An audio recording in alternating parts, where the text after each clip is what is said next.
Going on, party people? We're back with some more Greeditational Week 6 action. This is a match between Shing and Corkscrew, and this is another one of the ones that Fee wanted me to cover, as the winner of this moves on to the top cut, and the loser is out. As both these players, I believe, are 4-2 in this tour. And again, like I mentioned in the last video, I am jumping into this tour a little bit late, but there were 3 matches I do want to cover before we get into the actual playoffs for this, and this is one of them, just because the winner moves on to the playoffs, loser is out. Now, this is already decided by this point, of course, but I still want to do commentary on it, so here we are.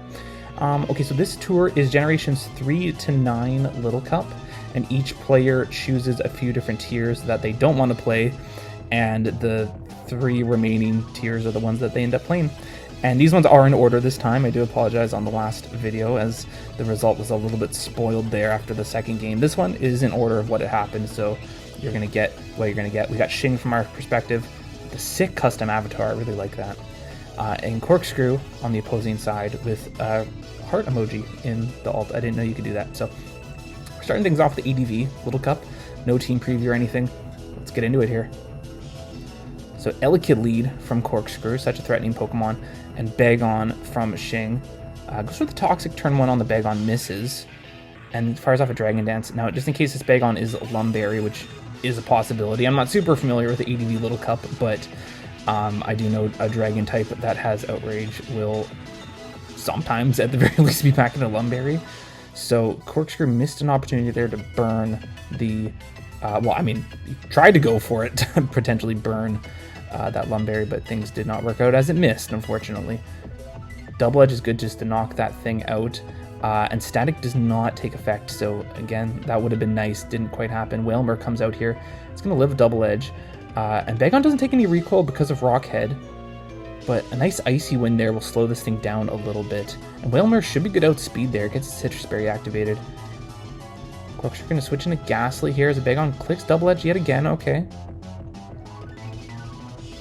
What am I talking about with the Outrage? Sorry, I just realized Outrage is a special move. This thing is not packing Outrage. You can ignore all of that. Ghastly's able to get the kill. It's early. Charmander coming out here for Shing. That's funny. Volt Absorb here. I hope nobody comments before I catch that. It's early. Charmander sets up a DD and then goes for a sub. The Voltorb comes out here for Cork and just blows up on the sub. Ooh, good play there by Shing. Going for the sub. Whalmer coming out here. So we got some boom spam here from Cork. And we see the self-destruct land on the Chinchou. Okay, that's not a bad thing to have fall. But Shing is in the lead here, 4-3. We Anorith against a Chinchou of Cork's own here. Gets knocked off. And Chinchou just going for the Hydro Pump. That is good just to clean knock that thing up. So we got a 3-3 game here. That's funny about the Outrage. Totally forgot Gen 3. Whalmer coming out. We got the Execute here from Cork. Elekid coming out here for Shing. Back into Charmander here. Maybe trying to bait. We got Sunny Day. Okay. Cool. So Execute's got its Chlorophyll ability activated here. This Charmander's going to live a Psychic. I do wonder if this has a stat boosting berry because it was running sub. Flamethrower is good to get the kill. And Chinchou comes out. And we do see the berry. You see the Pitaya berry. Interesting. And this could be a speed tie here. So we'll have to see how this pans out. Oh, and Chinchou wins the speed tie. Gets a kill with the Hidden Power Grass, I'm thinking. Elekid coming out here. Chinchou's got Volt Absorb in all likelihood, too. So you can't just fire off T-Bolt mindlessly. Here's a Ghastly coming out on the Hidden Power. Super effective Hidden Power. Dark. I don't know if this thing gets Psychic yet in Gen 3. It could be Psychic. Or Ghost, even, actually, if there's physical investment in this thing. I think Ghost could be a big possibility there. Whalmer coming in on the Thief. Ghastly's going to be able to steal that Citrus Berry. Sun expires. Giga Drain. Whalmer's taking that pretty well. Gets an Icy Wind off, so it's going to be able to outspeed the Ghastly now. So Cork kind of in position. Oh, and then blows up.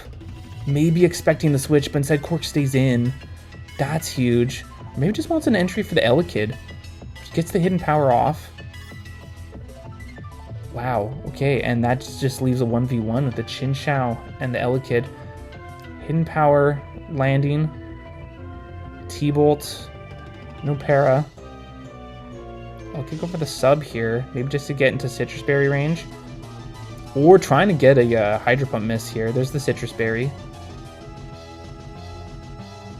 Get to Hidden Power, a crit would have been so nice there. Here's the Hydro Pump. And Shing should be in the clear here. Yep, there you go. Get the KO with the Hidden Power. In a very tight game one. Some craziness. Let's go back to that self-destruct. That was, I mean, I think from Shing's perspective here, like, think about it. You get the Icy Wind off. Ghastly's slowed down now, right? And you're at a position here where it's like, well, Cork might switch. I can blow up on the Chinchou coming in. Or even if Cork stays in, well, it's not like Ghastly can really do anything that turn anyways, because Gen 3, this gives me an entry point into the Elekid. I know I have a super effective Hidden Power, which that thing is in range of. So maybe that self-destruct was really just like a win-win situation here. Shing being confident that you can beat the Chinchou 1v1. You still got your Berry. Yeah, so there you have it. Shing taking game one. That was a fun one. Let's get into game two. All right, here we go. Game two. We got ORS Little Cup here. I haven't covered ORS Little Cup in a while here. Let's get into it here. So, team preview, Shing. Bringing a pretty balanced team, I'd say, overall. I mean, you got the Bidoof. I do think this thing gets Toxic Spike, so that might be the game plan here. Just kind of doing what its evolution does. You got an Onyx. That's a cool bring as well. I believe it gets Weak Armor in this generation, if I do believe so. Yes, it does. Okay, so maybe trying to get a little bit of a speed advantage here. You got the Mindfu, because of course, actually both players bringing some similar Pokemon here. You got the Pawniard as well on both sides there. Yes, you got Abra here as well. Good offensive Pokemon and a Porygon. So yeah, some good bulk here for Shing. Cork bringing a pretty balanced team too. I mean, you got some more offensive threats there as well, but you got the Chinchou, Mindfu, Pawniard core there. Gothita looking to trap some stuff too. I think Shadow Tag is legal here. It doesn't look like it's any conditions there. Now you have a Fletchling. This is a good Pokemon. It has the Gale Wings ability too. And this is Gen 6, so Gale Wings has not been nerfed yet, so it's still a pretty good Pokemon. And then of course a Ghastly. Always a good Pokemon. Yeah, let's see how this pans out. Again, not super familiar with ORS Little Cup, so we'll have to see how this goes. Mindfu lead. Mindfu lead from Cork. Okay, classic. Shing potentially when a speed tie gets a knockoff, unless one uses a slow foo. Cork could be packing the slow foo. High jump kick landing on Corks, and then U-turns on other. I do feel like this is a slow foo. I don't know my Mindfu rules. Shoutouts to Empty. Ghastly switching in here. Bidoof for Shing. So Ghastly sets up a sub. Okay, so Bidoof kind of in a tough spot here. Ooh, and the Ghastly's packing the Psychic for coverage. I like that. It's a Life Orb Ghastly too. Bidoof comfortably just getting a Flare Spikes and then drop him to a Sludge Bomb. So we'll see if that whole interaction's worth it. Cork looking pretty good here. Onyx comes out. We're gonna see a Giga Drain. No, we see a Sludge Bomb. No Weak Armor. Actually, no, sorry, that's a special move. I don't think Weak Armor activates. Oh, and it has the Rock Blast too, so nice multi-hit move to get out of that sub situation. Nice. And gets enough hits too. Gothita comes out. There's the Endure from the Onyx on the Energy Ball, so we're probably going to see, maybe we'll see a Slack here get activated. No, we see a Berry Juice get activated here. And then Sturdy. Onyx able to get off a hit here. Oh, no, just goes for Stealth Rocks, okay. So Shing comfortable with the sack here. Getting all those hazards up.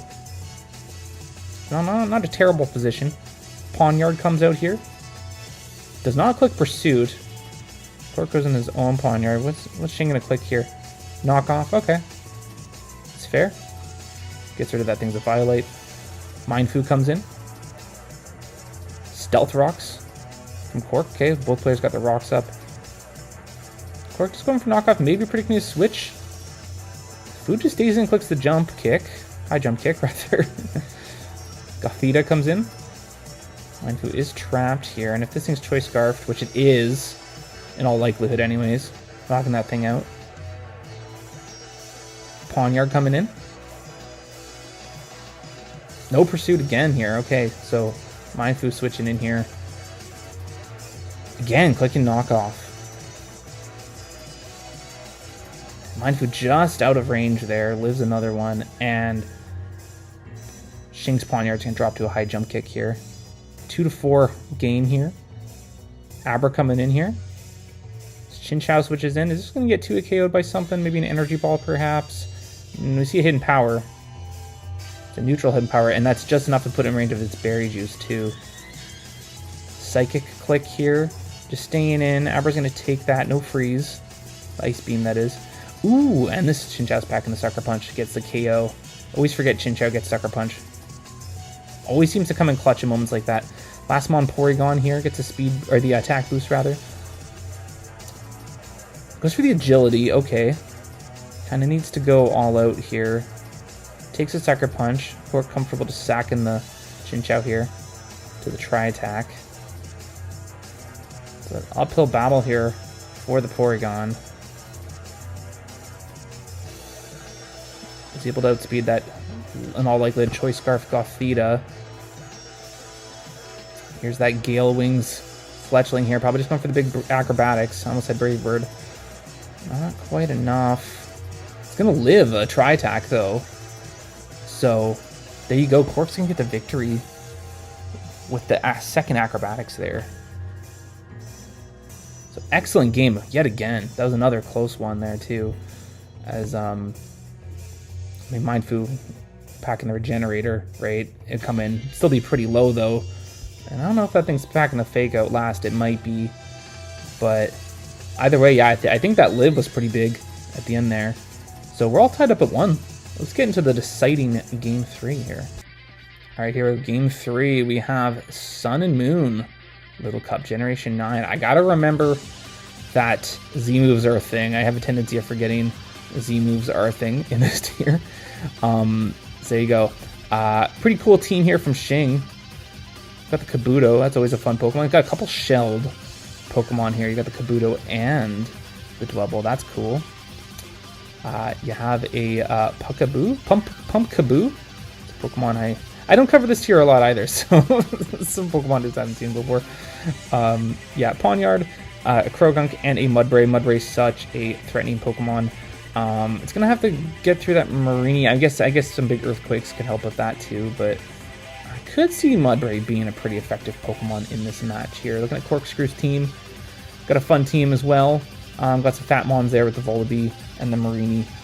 Staryu with some Rapid Spin support that could be useful considering you're bringing Bird Spam. You have the Rufflet. I always like the design of this Pokemon. This is a cool one.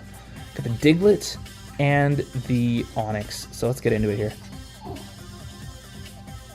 Mudbray lead from Shing, probably looking to get up rocks quickly here. Staryu lead from Cork, that's a good pick here. Shing kind of has to get out of here. Goes on the Krogunk, has the Dry Skin ability. Takes a hidden power. Not sure what type that is. Could be Ice. Well, no, it just have Ice Beam if you're a Staryu there, so it might be Fire. Poniard coming in, Volibee, Dwebble switching in here on the Volibee. Takes the knockoff. It's gonna get weak armor boost though, so it's gonna be nice and fast here. Maybe looking to get up some hazards. Yep, we see Stealth Rocks go up. So maybe this Mudbray is not packing the Stealth Rocks after all. It's going to drop to a Brave Bird. Don't think that crit mattered at -1. So I was confirming a physical Volibee. I guess the knockoff confirmed that earlier. Kabuto coming out, gets a knockoff on this Volibee, loses his Berry Juice. Gets the Defog off, okay. And we see the Hidden Power land on the Kabuto. I think that was fighting. Perhaps. I feel like Grass would have knocked that thing out. Oh no, it's yeah. Aqua Jet gonna land on the Volibee here. And then gets a knockoff KO. So I forgot about physical special split for a second there. I'm so tired. Poniard comes out, gets the KO with the Iron Head. Oh, that Speed Tire, this thing could be Choice Scarf. Diglett coming out. Oh, this is Choice Scarf, yeah, because that would be the Diglett. Get the Iron Head, it's gonna live. It's not gonna live an Earthquake though. 3-5 here for Cork. Pumpkaboo coming out here. Confirms this Diglett is indeed a Violate. I mean, it lived that Iron Head, so that makes sense. Gets the Beat Up off. He's going to get 5 hits out of this. One of which being a crit. Did you see 1 crit or 2 crits? And then Will-O-Wisp that Diglett. Which will no longer be part of the Beat Up if it clicks it again. I think that's how it works anyways. Beat Up mechanics are weird in every generation. Rufflet coming out here. Ooh, and Bravebird's can clean knock that thing out. No surprise there. Krogunk. Oh, yeah, and Bravebird, that's going to knock that thing out, too. That just leaves the Mudbray against 5 Pokemon, 2 water types. I don't know about this. Bravebird's going to get a speed boost, but this is in all likelihood done. Yeah, it gets the heavy slam off. But, I mean, Staryu is just going to come out here and clean show. Or Onyx, I guess, maybe going for some style points here. Quick's Taunt. I'll bring one for the rest. Yeah, okay. Gets an Earthquake off. Okay, yeah, Cork just playing the safe. I mean, you get the taunt, and then, you know, you can kind of just whittle this thing down. That's fair, though. I think Staryu would have just been able just to nuke that thing. Maybe it's Hydro Pump. Maybe he didn't want to risk the pump. That would make sense, too. So, Cork winning the decisive 3rd game here, and is going to be in the playoff rounds of this tour. So, making top cut here, this is a very important game. So, shout out to both players. That was a really fun set. I'm glad I was able to cover this. And stay tuned for more Greeditational action. And be sure to like, subscribe, and all that if you enjoyed this content. And thanks for watching. Peace.